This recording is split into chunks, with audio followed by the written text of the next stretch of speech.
வாழ்க வையகம், வாழ்க வளமுடன். வாழ்க்கை மலர்கள்.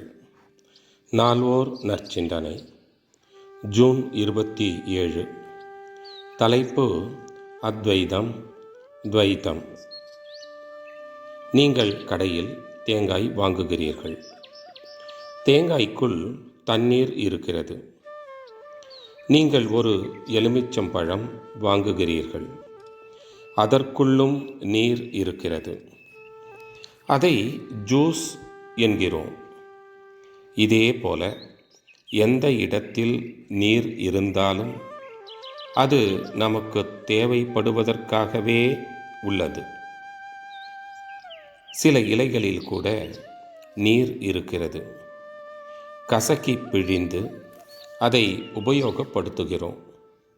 ஒவ்வொன்றிலிருந்து கிடைக்கும் நீருக்கும் தனித்தனி பெயர்களை கொடுத்து அவற்றை உபயோகப்படுத்துகிறோம். இந்த நீரின் மூலம் என்ன? கேள்விக்குறி. தேங்காய்க்குள் எப்படி தண்ணீர் வந்தது? கேள்விக்குறி. நிலத்திலிருந்து தானே? கேள்விக்குறி. அப்படியானால் நிலத்திற்கு, பூமிக்கு எப்படி தண்ணீர் வந்தது? கேள்விக்குறி. மழையிலிருந்து வந்தது. மழை எப்படி நீரை பெற்றது? கேள்விக்குறி. கடலிலிருந்து. கடல் நீர் ஆவியாகி மேகமாக மாறுவதால் வந்தது. இதே தத்துவம்தான் எலுமிச்சம் பழத்திலுள்ள நீருக்கும் இலைகளில் உள்ள நீருக்கும் ஏற்றது.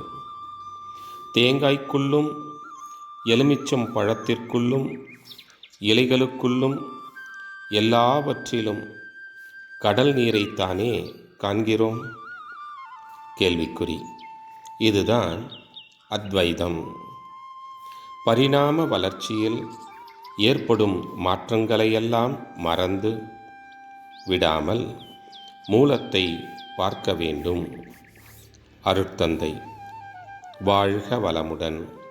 தொடரும்.